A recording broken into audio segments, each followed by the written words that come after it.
Je vous remercie beaucoup d'abord de m'avoir invité à ce colloque et enfin de me donner la parole pour que je parle de ce conflit, un conflit régional, mais aussi pour chaque pays de la région, un conflit national. J'avais prévu de parler en long et en large de tous les pays, de la République démocratique du Congo, où j'ai vécu lorsque ce pays s'appelait encore le Zaïre, du Burundi, où, jeune étudiant, j'ai vécu le génocide Hutu de 72 sur le campus de Bujumbura, et bien sûr du Rwanda où je suis né, même si je n'ai pas passé le tiers de ma vie dans ce pays. Mais je le connais quand même, j'ai encore des parents là-bas et je sais ce qui s'y passe, peut-être mieux que certains qui y vivent. J'ai donc, après avoir écouté les différents orateurs, je me suis décidé à modifier un peu mon thème, parce que ça ne sert à rien de répéter tout ce qui s'est dit depuis ce matin. Les éminents orateurs qui m'ont précédé ont fait des analyses, ils ont élaboré sur le génocide rwandais ou le génocide des Tutsis. Il y en a qui ont même parlé de Hutu Power, d'autres ont parlé de la RDC, la situation actuelle, et aussi dans son évolution. Donc j'ai changé, j'ai modifié un peu mon exposé, sachant qu'il est peut-être plus important de parler de la situation actuelle, plutôt que de parler de Berlin, des influences belges sur la situation interethnique au Rwanda ou au Congo ou au Burundi. Je vais vraiment m'étendre sur la situation actuelle dans les trois pays, et surtout au Rwanda, le pays que je connais le mieux. Comme vous l'avez dit, j'étais ambassadeur à Paris dès le mois d'octobre 90. C'est-à-dire que j'ai été nommé à Paris, en fait, en septembre 90. J'étais ambassadeur auprès de l'OUA et en Éthiopie et au Soudan. Le temps que je rejoigne mon nouveau poste parisien, le FPR a attaqué le Rwanda. Et donc, je me suis grouillé pour être ici très vite, pour faire face à quoi? Très difficile à exposer. Je faisais face à tout. Je faisais face déjà à Kigali pour certains problèmes. Je faisais face aussi à la France, qui n'acceptait pas nécessairement tout ce que je proposais ou tout ce que je demandais, mais aussi et surtout au FPR, parce que le FPR, vous savez, surveillait les ambassades rwandaises, et j'ai pu me rendre compte pendant toute cette période qu'il n'était pas facile du tout d'être un ambassadeur en période de guerre, surtout une guerre sur fond ethnique. Donc là, je ne donnerai pas l'exposé historique sur le conflit Hutu-Tutsi au Rwanda ou au Burundi. C'est un conflit qui n'existe pas, ou en tout cas qui n'existait pas avant en RDC. Quand j'étais là, je vivais avec des Banyarwanda, dont certains me disaient qu'ils étaient d'origine Hutu, d'autres d'origine Tutsi. Je n'ai jamais entendu parler de Banyamulenge à l'époque. Ça, je dois le dire. Pourtant, j'étais avec des gens qui parlaient un Kinyarwanda un peu différent du mien, mais qui venaient d'Ouvira ou des environs, mais qui ne s'appelaient pas des Banyamulenge, qui étaient des Congolais dans les années 70. C'est après, en 1996, que cette donnée est venue s'ajouter à la complexité déjà de la situation dans cette zone. Les Banyamulenge ou les Tutsis originaires du Sud Kivu, qui veulent qu'on les considère désormais comme des Tutsis, certains plus proches du Rwanda que de leur pays officiel, le Congo. Et ça pose problème. Mais avant d'aborder toutes ces questions, j'aimerais dire un mot sur certaines affirmations qui ont été faites ce matin. Je vais, par exemple, en parlant de Hutu Power, dire que ça ne veut rien dire. Je m'excuse auprès de ceux qui ont utilisé cette expression. Le mot Hutu Power, ça ne comporte aucun sens réel ou historique dans l'histoire du Rwanda. C'est un mot qui a été utilisé pour la première fois par un certain M. Karamira, d'un parti d'opposition, Hutu d'ailleurs, mais lui, il était Tutsi, même s'il était un des chefs de ce parti. Et c'est lui qui a parlé officiellement, qui a lancé le mouvement Hutu Power, lui-même qui était Tutsi d'ailleurs, dans le stade de Kigali. Ça m'a toujours étonné et questionné pourquoi un Tutsi va faire la promotion ou la propagande du Hutu Power. C'est une question qu'il faut se poser. Donc cette notion, les chercheurs devraient vraiment tout faire pour l'éviter parce qu'elle n'a pas de contenu. Ça n'a aucun contenu. Est-ce qu'aujourd'hui on peut parler de Tutsi Power au Rwanda? Je ne sais pas. On peut dire que les Tutsis ont certainement, pas le monopole, mais qui dominent la scène politique au Rwanda. Et le Tutsi Power, parfois, ça peut créer plus de problèmes en utilisant des termes tout faits que de répondre à la problématique. Deuxième élément sur lequel j'aimerais dire quelque chose, c'est le rôle de la France au Rwanda. Puisqu'effectivement, comme je vous l'ai dit, j'ai été ambassadeur en France pendant 5 ans, pendant toute la période de la guerre. Le ministre Védrine a utilisé l'expression masochisme. Et c'est la vérité. Parfois, je me demande ce que veulent certains Français qui font tout pour que la France soit presque bâillonnée et châtiée pour avoir sauvé des Rwandais. Je ne mens pas en disant que la France, ou en tout cas les troupes françaises, au sein de l'opération turquoise, les troupes de turquoise sont les seules, avec bien sûr quelques troupes africaines qui accompagnaient turquoise, ce sont les seuls sur cette terre qui ont sauvé des Rwandais. Enfin, mis à part les Hutus qui cachaient les Tutsis pendant le génocide des Tutsis, mis à part quelques prêtres étrangers qui ont fait la même chose, ou alors quelques Tutsis qui, après s'être cachés dans les forêts, dans les bois, dans les marais, ont profité de l'arrivée du FPR pour rejoindre la zone que le FPR occupait. Mais la France et ses accompagnateurs ou ses collaborateurs africains, le Sénégal, le Tchad et autres, ce sont les seuls qui ont sauvé des dizaines de milliers de Tutsis. Si nous parlons de Tutsis, la France a mis fin au génocide dans la zone du sud-ouest.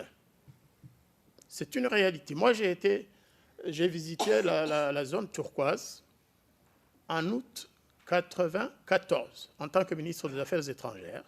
J'ai eu la chance de rencontrer les rescapés Tutsis qui avaient été rassemblés dans le camp de Nyarushishi et sauvés par la France, protégés par la France. La France qui venait, ou en tout cas les troupes françaises qui venaient de désarmer les Interahamwe qui sévissaient dans cette région, les forçant à partir. Le rôle de la France, la mission de la France, ce n'était pas d'aller tirer sur les Interahamwe, c'était de sauver les Tutsis. Et d'autres Rwandais menacés. En plus d'avoir sauvé des Tutsis, en créant la zone turquoise, l'opération a permis à ces centaines de milliers de Rwandais, Hutus, Tutsis, Batwa et autres, qui venaient du Nord. Parce que ce qu'on ne vous dit pas, c'est que depuis 1990, depuis l'attaque du FPR, celui-ci a commis des crimes innommables dans le nord du pays, dans la zone qu'il occupait. Ils ont tué des centaines de milliers de personnes, en particulier en décimant les familles Hutus. Ça, il faut qu'on vous le dise. Ce n'est pas parce que ça ne s'appelle pas génocide officiellement que ça n'en est pas un. Et le dire, ce n'est pas nier le génocide des Tutsis. Moi, de toute façon, je ne peux pas le nier puisque je crois avoir prononcé le mot génocide des Tutsis pour la première fois le 10 avril 1994. Parce qu'une partie de ma famille venait d'être tuée, parce que Tutsis. Le problème, c'est que j'ai aussi de la famille Hutu qui a été tuée après, par le FPR cette fois-ci. Est-ce que le dire, quand je dis que des Hutus de ma famille ont été tués par le FPR, est-ce que je nie le génocide que ma famille Tutsi a subi? Je dis non. Il faut qu'on cesse de jouer ou d'instrumentaliser le génocide des Tutsis. Au Rwanda, il n'y a pas que des Tutsis, ni avant 1994, ni après. Il y avait un peuple de Hutus pour 85% de la population, de Tutsis pour 14% et de 1% de Batwa, de Twa, pygmées, qu'on appelle Bahwa chez les Bachis en face, Bahwa ou Batwa dans d'autres tribus du Congo. Penser que les crimes commis par le Front patriotique rwandais de Kagame dans le Nord étaient des faits anecdotiques, c'est vraiment se moquer du monde. Il y a des rapports de Human Rights Watch faits avant la prise du pouvoir. Il y a des rapports d'autres organisations, Médecins sans frontières ou autres, qui décrivent comment le FPR faisait. Et après, il y a eu d'autres, enfin, des révélations d'officiers du FPR qui ont notamment parlé d'un plan d'extermination des Hutus. Et ce plan, ça s'appelait, moi j'ai retenu deux noms, ça c'est Punguza. Punguza, ça veut dire en Swahili, diminue. C'est-à-dire qu'il fallait diminuer le nombre des Hutus. Ou alors Fagia. Fagia, c'est balayer. Ça, ce sont des officiers du FPR qui nous ont raconté ça. Et c'était un rapport, plutôt c'était un projet, un programme qui existait. Et puis après tout, moi j'ai passé presque 3 mois à Kigali après le génocide des Tutsis. La première chose que j'ai observée là-bas, c'est que le FPR, pendant que nous, on voulait reconstruire, pendant que nous, on s'occupait de chercher à réconcilier les victimes avec leurs bourreaux, les troupes du FPR étaient occupées à massacrer les Hutus à travers le pays, ce qui a fait l'objet d'un rapport, un autre rapport, le rapport Robert Garsoni du HCR, qui parlait bien de génocide. Parce qu'en 3 mois, dans 3 préfectures, le FPR venait de massacrer 40 000, à peu près, 40 000 Hutus. Pas rwandais à l'époque, c'était des Hutus. Est-ce que c'était un génocide, 40 000 Hutus? Moi, je dis que oui. À Srebrenica, il y a eu 8 000 victimes. Et ça s'appelle un génocide. Pourquoi ce ne le serait pas pour les 40 000 Hutus tués entre juillet et septembre 1994 par les troupes du FPR? Pourquoi ce ne serait pas un génocide pour les victimes Hutus massacrées dans le camp des déplacés de Kibeho, où pendant une nuit, le FPR a tiré sur les Hutus réfugiés dans ce camp, et le lendemain, on comptait presque 8 000 victimes, 8 000 corps ont été dénombrés sur le terrain. Est-ce que c'est un génocide? Ce n'est pas un génocide. Moi, j'utilise le terme génocide lorsque j'utilise la définition, l'article 2 de la Convention de 1948 sur la prévention et la répression du crime de génocide. Pour moi, c'est un génocide, ce qui s'est passé en Somalie. Donc là aussi, je voudrais vraiment inviter les chercheurs, les inviter à ne pas être trop militants, quoi. Il faut analyser les choses froidement. Non pas se dire, comme ce sont des Tutsis, c'est un génocide. Et quand c'est des Hutus, c'est de la majorité, ce n'est pas un génocide. Non, ce sont des êtres humains. Dans la définition de 1948, l'article 2 n'a jamais parlé de petit ou de grand génocide. Voilà. À la lumière de ce que je viens de dire, vraiment, j'espère que beaucoup auront compris que si je parle du Congo, de la République démocratique du Congo, ce sera la même analyse. Le Congo n'a jamais attaqué le Rwanda. Le Congo n'a jamais massacré des Rwandais au Rwanda. Même s'il y a eu quelques victimes, c'est peut-être au Congo pour des raisons qui n'ont rien à voir avec une volonté de destruction. Par contre, notre armée qui a été envoyée au Congo en 1996 a détruit des millions de Congolais par assassinat direct ou alors par ce qu'on appelle dégâts collatéraux. Et encore, j'ai du mal à utiliser ce terme. Parce que quand vous poursuivez des citoyens et des civils dans la forêt, que vous les soumettez à des conditions abominables et qu'ils en meurent, ça aussi c'est un génocide, selon la définition de l'article 2 de 1948. Donc, s'il m'était donné de m'adresser aux Congolais, même si je n'ai pas de responsabilité, avec modestie, je dirais vraiment, il faut que les Congolais... je commence par les Rwandais. Les Rwandais doivent demander pardon aux Congolais. Le gouvernement rwandais actuel devrait prendre son courage à main. C'est comme ça qu'on fait aussi la réconciliation et la paix. Et un jour dire, écoutez, après tout, c'est nous qui avons attaqué le Congo. Même si c'était pour chasser Mobutu, Mobutu ne devait pas attendre le Rwanda pour partir. Mais la conséquence de ça, c'est qu'il y a eu des millions de Congolais morts du seul fait de l'attaque rwandaise.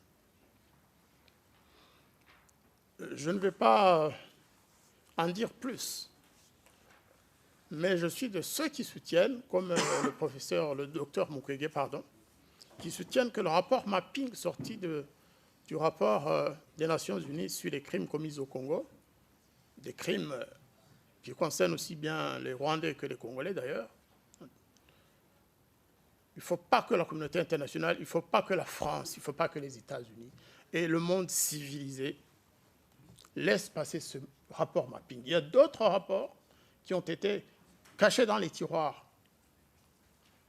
Plein de rapports, y compris le rapport du tribunal international pénal. Saviez-vous que moi, je travaille avec l'équipe d'enquête spéciale sur les crimes du FPR. En 2003, lorsqu'ils sont venus en concluant leurs travaux, les enquêteurs m'ont dit, écoutez, monsieur, on vous remercie pour tout ce que vous avez fait pour nous aider, mais hélas, le rapport va être classé sans suite. On n'était pas loin d'ici, on était à l'hôtel Georges V.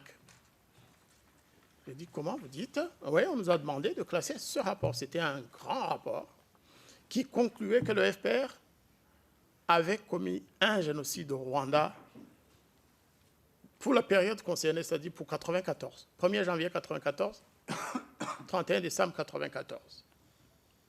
Le TPIR avait conclu dans un rapport, suite à des enquêtes faites pendant quelques années, que le FPR, lui aussi, comme ceux qui avaient commis le génocide contre les Tutsis, que le FPR avait commis un génocide. Qu'est-ce qui s'est passé? Les choses sont simples. Madame Carla Del Ponte, qui était procureure et qui devait recevoir ce rapport, a été instruite par les États-Unis et par les autorités de l'ONU de ne plus jamais considérer ce rapport, de le classer sans suite. Je le sais parce que c'est elle-même qui me l'a dit. Je suis allé la voir à La Haye, accompagnée de Madame Victoire Ingabire, qui a fait autant d'années de prison parce qu'elle avait demandé que les victimes Hutus aussi bénéficient de la compassion. Et Madame nous a dit, écoutez, je ne peux rien faire. On m'empêche de sortir ce rapport. On m'empêche même d'auditionner l'expert américain dont je vous ai parlé tout à l'heure, M. Robert Garsoni. Garsoni n'a jamais été auditionné sur son rapport de 1994. On a interdit. J'ai contacté Mme Ogata. Ogata ne voulait pas, parce que Garsoni travaillait pour le HCR. Ogata a refusé que son ex-agent aille témoigner au tribunal pénal international, tout simplement pour cacher les crimes du FPR. Qu'est-ce que vous voulez que je vous dise? Et aujourd'hui, on nous traite de négationnistes parce que nous exigeons la justice pour toutes les victimes. Nous exigeons une mémoire commune, une mémoire égale pour toutes les victimes, qu'elles soient rwandaises, plutôt congolaises ou tutsis. Et finalement, ce sera ça la solution. Si on veut que la paix règne dans cette région, si on veut qu'au Rwanda, il y ait une véritable réconciliation, il faudra bien un jour qu'on se résolve à accepter que les victimes Hutus aient aussi le droit à être enterrés dignement, comme leurs frères ou sœurs Tutsis. Il faudra accepter que les parents des victimes Hutus puissent ensevelir leurs parents dans la dignité, qu'ils puissent commémorer et rendre hommage à leurs parents tués par le FPR ou par les Interahamwe. Parce que même si un Hutu a été victime de massacre des Interahamwe, il n'a pas le droit de commémorer ça publiquement. Le mois d'avril, c'est pour les Tutsis. Un jour, je suis allé au mémorial de Bruxelles, mémorial du génocide. À l'époque, on n'avait pas ajouté des Tutsis. Avec mes camarades d'associations rwandaises, eh bien, il y a eu un sénateur belge qui a écrit que nous étions allés souiller le sang des Tutsis. Moi, je lui ai dit, mais attendez, pourquoi? Nous avons la compassion pour les Tutsis et pour les Hutus, et vous ne nous empêcherez jamais d'avoir cette approche. Quelles sont les conséquences sur la situation actuelle au Rwanda? On vous parle souvent de réconciliation. Le président Kagame a réconcilié les Rwandais. Moi, je pense que c'est l'inverse qui s'est produit. Prenons le Burundi, par exemple. Le Burundi, après la guerre, en 2000, après le génocide de 72, après les différentes guerres de libération, mais qu'est-ce qu'ils ont fait? Ils se sont rencontrés à Arusha, ils ont signé un accord de paix basé sur le consensus paritaire, ou la parité consensuelle, si vous voulez. Ça signifie quoi? Ça signifie qu'ils ont été réalistes. Ils ont dit, à partir d'aujourd'hui, nous allons tous, Hutus, Tutsis et autres, participer à la gestion de notre pays. Et ils ont établi des quotas paritaires. Les Tutsis qui ne sont pas majoritaires ont reçu, par exemple, 50% dans l'armée. Aujourd'hui encore, pour faire la paix et pour établir un certain équilibre entre les groupes et les communautés du pays, les Burundais ont accepté de se partager le pouvoir par ethnie. Au Rwanda, qu'est-ce qui s'est passé? Le président Kagame a dit, nous avons pris le pouvoir, désormais il n'y a plus d'ethnie au Rwanda. Mais on continue de dire qu'il y a eu un génocide des Tutsis quand même. Moi, je pense que si on avait voulu vraiment supprimer les ethnies, la première chose qu'on aurait pu faire, c'est de ne plus en parler, de ne plus citer le mot ethnie, Tutsi, Hutu ou autre. Non, on peut parler des victimes Tutsis, mais on n'a pas le droit de dire qu'il y a des ethnies dans ce pays. Deuxième chose, chaque année, on commémorera les victimes du génocide des Tutsis, massacrés par les Interahamwe ou par d'autres forces négatives. En revanche, tous les Hutus massacrés par le FPR, que ce soit au Rwanda d'avant 1994 ou après ou en RDC, c'est oublié. On n'a pas le droit d'en parler. Pourquoi? Parce que tout simplement, ceux qui ont organisé leur massacre, c'est ceux qui sont au pouvoir. Vous avez compris. Du coup, les parents des victimes Hutus n'ont pas le droit de porter plainte contre les dirigeants du FPR parce qu'ils sont au pouvoir. C'est interdit. Qu'on ne vous dise pas autre chose. Un Hutu n'a pas le droit de porter plainte contre le FPR lorsque toute sa famille a été décimée par les troupes de Kagame. Sur le plan des aides aux victimes, pour la réhabilitation des victimes, toutes les aides que le Rwanda reçoit et qui passent par ce qu'ils appellent le FARGE. Le FARGE, c'est un fonds c'est un fonds destiné à la réhabilitation des rescapés du génocide des Tutsis. Donc, toutes les aides, alors même que tous les Rwandais qui travaillent, les fonctionnaires, ils sont tous obligés de financer ce fonds. Mais eux ne peuvent pas en bénéficier, même s'ils ont été victimes. Je ne suis pas en train de créer... non, je vous dis la vérité. S'il y a quelqu'un qui peut me contredire dans la salle, j'aimerais bien qu'il me le dise. Donc, ce fonds ne peut aider que les familles des Tutsis. Qu'est-ce que ça veut dire? Ça veut dire que les enfants Hutus qui ont perdu leurs parents, les orphelins Hutus, ne reçoivent pas d'aide de ce fonds. Alors que leurs petits camarades reçoivent des cahiers, le Minerval et tout. Vous croyez que c'est ça, réconcilier les Rwandais? On crée des frustrations. Les frustrations, généralement, aboutissent à la colère ou à la jalousie, et enfin à la haine. Et la haine aboutit à la violence. Vous voyez? Moi, je pense que ce qui se passe là, en fait, on est en train de préparer autre chose. Je n'ose pas dire qu'on prépare un génocide.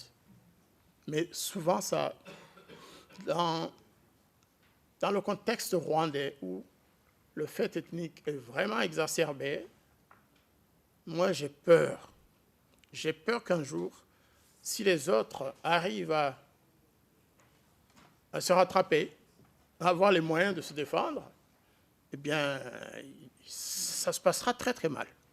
Je veux dire quoi? Je dis que le jour où les Hutus pourront avoir des aides de je ne sais où, qu'ils mettront en place une armée forte, il y aura une guerre au Rwanda, pas à la frontière avec le Congo, ce sera au Rwanda, et ça risque d'engendrer vraiment des problèmes. Et moi, je ne le souhaite pas. S'enfermer dans cette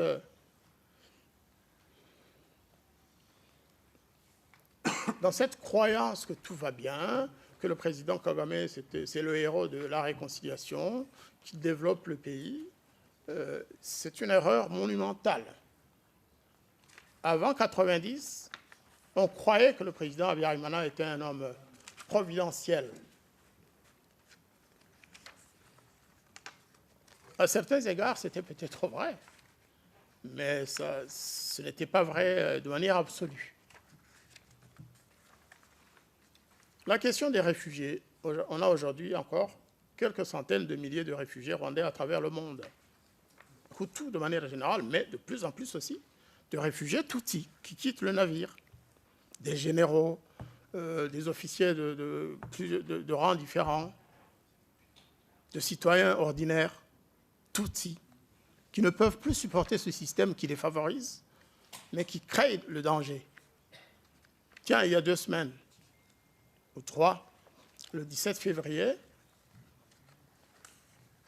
un jeune Rwandais qui s'appelait Kizito Mihigo, un Tutsi, victime du génocide, enfin rescapé du génocide, est mort à Kigali. Ils ont prétendu qu'il s'était suicidé. Ce n'est pas vrai. Toutes les enquêtes mènent à une élimination pure et simple du régime, par le régime. Pourquoi un jeune rescapé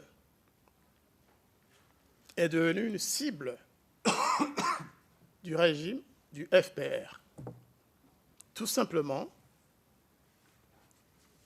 parce que, comme moi et beaucoup d'autres, il s'était rendu que la question mémorielle était mal abordée et qu'elle devenait de plus en plus conflictuelle et qu'elle frustrait les non-Tutsis. C'est un garçon qui réfléchissait beaucoup. Je ne vais pas trahir le secret, mais plusieurs Rwandais lui ont parlé quand il était encore en vie, alors que le gouvernement rwandais ne voulait pas qu'il nous rende compte de ce qui se passait. Et donc, Kizito Mihigo, qui était un artiste, il a utilisé son art pour promouvoir la vraie réconciliation, la vraie mémoire. Et il a composé des chansons. Il a même composé une chanson, un clin d'œil aux Congolais, en leur disant « Frères congolais, ne suivez pas ce qui se passe, nous sommes quand même des frères ». Alors que les troupes rwandaises étaient en train de massacrer les Congolais, lui il disait « Après tout, ce n'est pas ça. Nous sommes des frères, on doit se réconcilier ». Et donc, parlant du Rwanda, il a chanté une chanson qui disait que toutes les victimes, de quelque ethnie qu'elles soient, devaient être honorées. Et ça, pour le régime de Paul Kagame, ça ne passe pas. Moi qui vous parle, j'ai créé une fondation qui s'appelle Ibukabo Ose, c'est-à-dire Mémoire et Justice pour tous, depuis 2004. C'est à ce titre d'ailleurs qu'après quelques années, j'ai été en contact avec la fondation Kizito Mihigo. À partir de ce jour-là, quand j'ai lancé cette fondation, puisqu'avant il y avait une association qui s'appelait Ibuka Mémoire, mais qui ne concerne que les victimes du génocide des Tutsis. Alors que notre fondation, c'est toutes les victimes. Tutsis, bien sûr, Hutus, toi, et même étranger, tu es au Rwanda. À partir de ce jour-là, je suis devenu un négationniste. Mesdames et messieurs, parce que j'ai demandé qu'on rende hommage à toutes les victimes. je suis devenu négationniste. Hier encore, il y a un grand magazine de la place, de Paris, hein, franco-africain, qui m'a traité de négationniste. Parce que j'ai dit, mais c'est un autre sujet, ce sera pour la prochaine conférence, j'ai écrit un livre où j'ai dit que Kagame a sacrifié les Tutsis. Eh bien, donc Kizito Mihigo, à partir du jour où il a chanté sa chanson, où il a dit que tous ceux qui sont morts ont la même valeur, il est devenu l'ennemi du Rwanda. Il a été mis en prison.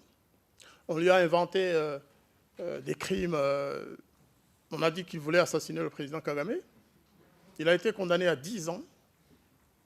Et il est sorti fin 2018, je pense, soi-disant par grâce présidentielle, après 4 ans de prison.